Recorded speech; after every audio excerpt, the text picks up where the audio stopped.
was even more dramatic as Team USA narrowly defeated the French, who lost to the Americans for the second time in less than a day, this time by a single millimeter in a contentious victory. Gabby Williams of France thought she had sent the game into overtime, but her foot was just on the line and the US won by 1 point. She was absolutely incredible in this game, making several clutch plays down the stretch and finishing with 19 points. However, history isn't kind to runners-up, and the most important thing is that Team USA, with this victory, has just become the greatest Olympic dynasty in history, winning 8 consecutive gold medals and going 61 games without losing. I know that after my video about USA basketball men's yesterday, some people may think I'm just a European trying to despise the US, but in all honesty, I'm just holding USA basketball to the golden standard it has set over the years. I have never disputed that the United States of America is the best basketball nation, but I'm only talking about how the bar is being lowered. Anyone who watched the game knows how fortunate the US was to advance to the finals. They attempted 34 free throws to France's 13, which is nearly a triple.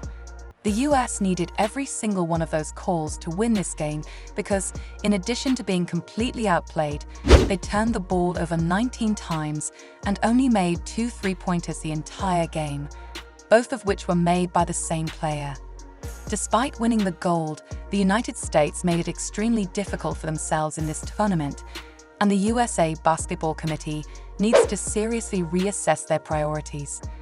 When choosing the USA team moving forward, they realized in real time that the obvious political favoritism almost cost them this tournament. All of that was forgotten when things got serious in the games that mattered before I completely dismantled everything wrong with USA women's basketball, though we must give credit where credit is due to the 2 women who saved the country. Jackie Young should have played more. She was out of favor and barely got any minutes in the group stages. Despite struggling offensively in the final, going 1 of 7, her defense kept the US in the game. A'ja Wilson, who would soon be named the WNBA MVP, proved why she is the best player in the world. She averaged 18, 7 points, 10, 2 rebounds, and 21 points in the final. She was one of the few American players who actually showed up in that game. Breanna Stewart was amazing as well. She was also in the top 10 in scoring, averaging 16, 3 points per game.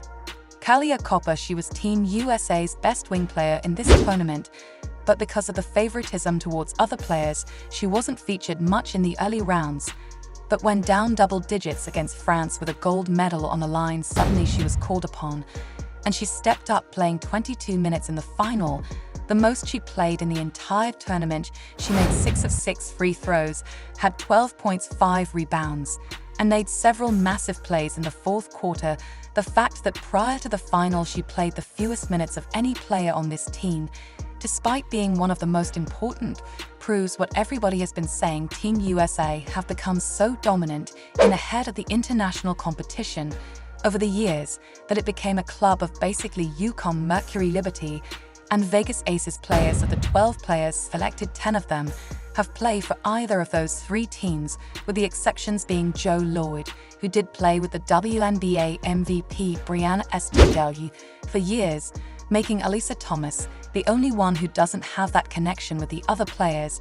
This isn't like the men's team. This was far from the bestest team they could have taken, but they thought they could pull it off with just a bunch of friends together and win anyway, which they did, but not in the way they would have liked to, because they tried to force Diana Taurasi into the starting lineup up, and it wasn't until the quarterfinals that she was finally benched. She may have made history, becoming the first Olympic player to win 6 gold medals, but she's the new definition of doing nothing in the group project and still getting in, as she was absolutely useless in the Olympics. She averaged 1 point per game for the tournament, and in 3 of the 5 games she went scoreless, 0 points. She shot 16% from the field over these 5 games, and at this point of her career had no business being on Team USA, never mind starting. Chelsea Gray, who was supposed to be the team's point guard, was obviously not feeling well. She was clearly limping up the court and could hardly move the ball past half court without turning it over. Although she has been a fantastic WNBA guard over the years, an injured player is an injured player. She was forced to play in the WNBA this season after being sidelined for the Olympics, and her performance showed that. She averaged 1.6 points per game, shot 177% from the field, and to three guards that played poorly at the Olympics, Sabrina, the supposed scoring guard, had 0 points and nearly as many turnovers as assists in the final game against France. But I can't fully blame her for this performance, because Sabrina didn't play a single minute in that game until the end of the third quarter and then played 9 straight minutes. Additionally, Jo Lloyd struggled with just 3.2 points per game and shot 23% from the field outside of the group stage game against Germany. She also shouldn't have been on the team in the first place. There was no point guard play for this squad, so Cheryl Reeves was running 2 first 2 guards at the point, which is why they scored more free throws and field goals in this game. Props to her for that. Kelsey Plum contributed when it mattered. She had 12 for Team USA in the gold medal game, but half of her points came at the line, so everybody who believed Caitlin Clark should have been on this USA team was proven absolutely right. She leads the WNBA. In assists, she averaged 14.6 assists per game in the month of July. When looking at the assist leaders in these Olympics, Chelsea Gray was the only USA player in the top 10, ranking 8th. Despite them averaging the most points in this tournament, the player who averaged the second most assists for the US was Alyssa Thomas. She's not even a guard. There's absolutely no excuse for the other guards that were chosen playing alongside the best players in the tournament to average such few assists. When things got serious down the stretch, the US needed somebody to get A'ja Wilson the ball, and they were unable to do that. 19 turnovers to 13 assists is just unacceptable, and the commentators even said in this game exactly what the US were lacking. There was no floor general, no quintessential point guard. Without a player to pass the ball to the stars, no one wanted to take charge. Without a coach to organize the offense and produce high percentage plays, the offense appeared to be stagnant. If A'ja Wilson hadn't made big plays, they would have been completely dependent on the referees to save them and give them easy calls at the line, which was fortunate for the US because they had the friendly whistle all night. What Team USA also struggled with in this tournament was 3-point shooting. There was only one Team USA player in the top 25 for 3-0 percentage, and that was Kalia Copper. She made just 6 all-tournament, and she barely even played. USA ranked 7th in 3-0 percentage, and there's still people who will say the US, who struggled with playmaking and 3-pointers, couldn't have used a generational passer and generational shooter, considering how much the US struggled with guard play and scoring in this tournament.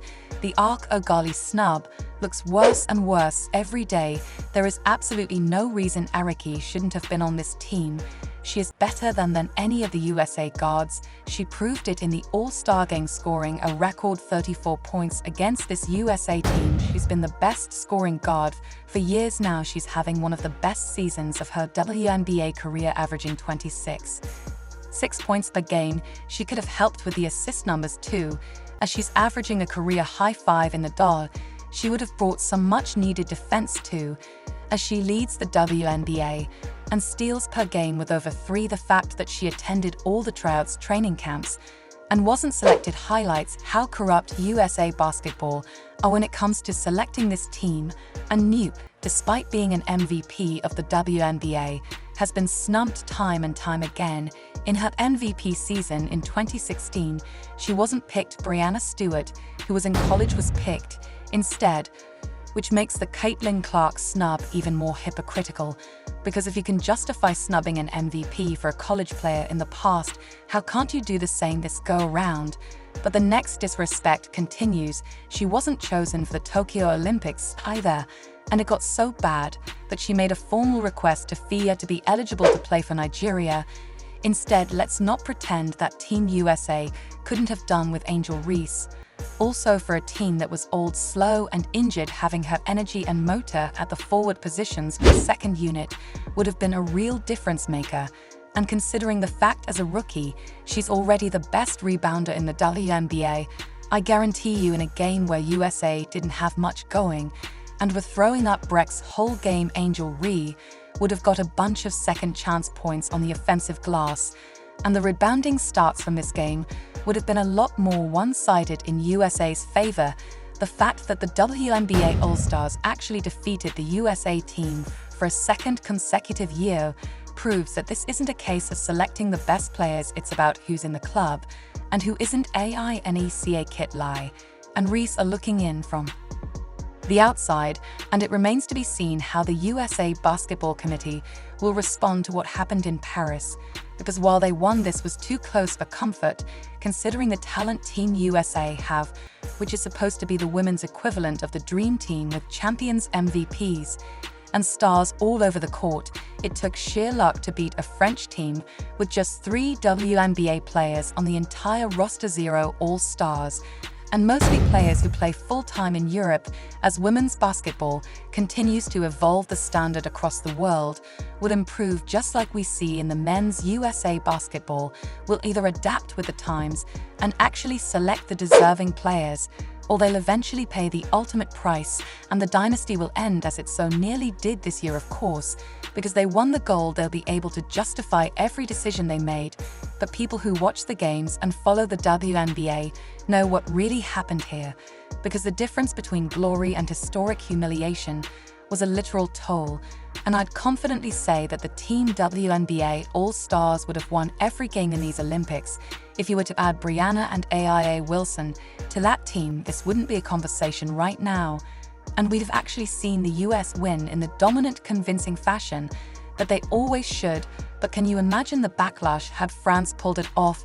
We were so close to a national meltdown, because Caitlin Clark being excluded was already the biggest story in basketball over these last few months, and the outrage would have been louder than ever had the US came home with silver, especially considering how Dawn Staley basically admitted they made a mistake, and she should have been on the team. Caitlin is just a rookie in the WNBA.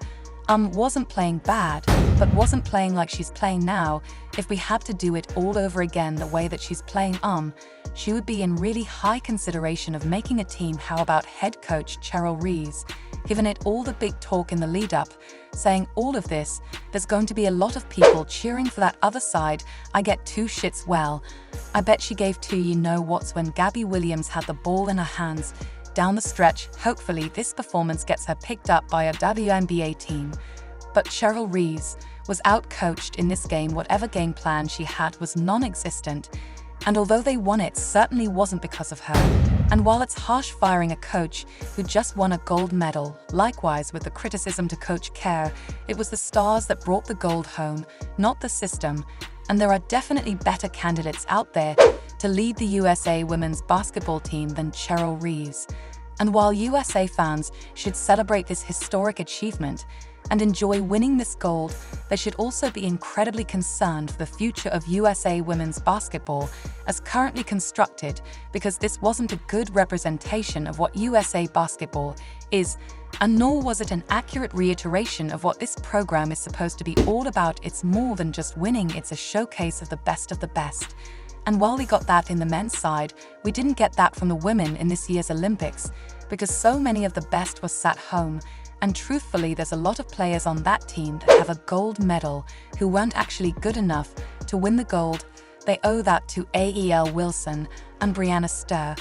But if you've made it up to this point in the video and enjoyed, subscribe to the channel, turn on notifications so you're notified every time we upload. And I'm willing to bet you'll enjoy our last video talking about Team USA and the Olympics. To watch that, all you need to do is click the big box in the middle of your screen. And on that note, is Decom signing out until next time, and peace.